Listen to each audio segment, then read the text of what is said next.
So, this election has been won by Donald Trump. The Democrats are now in the process of completing what they started almost 5 years ago, which is the plan to stop him from being president of the United States by developing false charges of Russian collusion, continuing those as part of their struck insurance policy into a 4-year-long, 3 different investigation, $50 million process that went nowhere, that never had to happen. According to Brennan's letter to Obama, it was Hillary Clinton that developed that as a false charge in order to cover up her crimes with regard to her computer. So they went through all that. They did the whole Ukrainian thing against him, which now turns out, when you look at the Hunter Biden, Joe Biden computer, there was plenty of evidence that Joe Biden got a $14 million bribe in the Ukraine from Mykola Zlochevsky. In fact, that something's got to be pursued no matter what, win, lose, or draw. That's a bribery of a vice president of the United States, on record, making that whole Ukrainian impeachment thing a complete farce. And now we're into phase 3 or 4, which is the plan they started developing months ago with this mail-in ballot thing, which is entirely unconstitutional. The mail-in ballots were going to be a way for the Democrats to regularize and make legal what they do illegal in many elections and in places like New York, Boston, Chicago. They hold back the vote, and Florida. They hold back the vote when we get down to these last 4 or 5%, like you see going on. And then somehow they find new ballots. In fact, in Milwaukee, while we were asleep, they found 138,000 new ballots, all for Biden. All for Biden. You think those were cast by real voters? You think they were cast by some Democrat sitting in a back room? This has been their plan all along.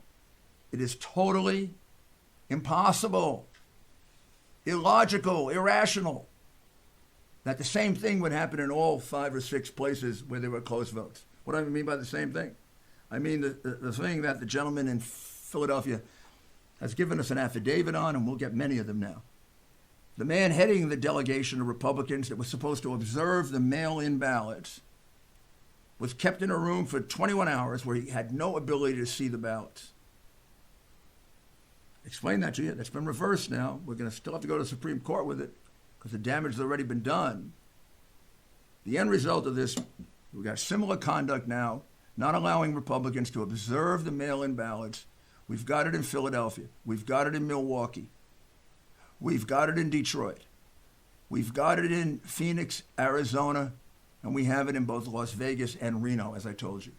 And those are all going to be pursued as part of separate and then long-term federal suits. Donald Trump won this election. The Democrats tried everything they could beforehand to stop him, including censorship. They couldn't. Now they've got one last chance, and that is what they're very good at, which is cheating on the vote count. But this time, this is a Republican Party and a president who fights for you because they want to take your vote away. They want the elites to determine our president.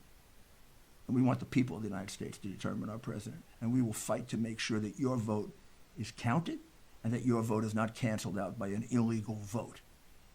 And we'll do whatever we have to do within the law to do that. That's because we have a president who cares about you. And they have a candidate who says, you don't deserve the right to know. And who announced, probably in a Freudian slip, 2 days before, looking at the people, I'm going to win it without you. Yep, he's going to win it with the network heads, the big tech heads, and money that he's gotten from all kinds of places, including communist China. We're not going to let that happen. Thank you, and we'll be back in a few days with another Rudy's Common Sense.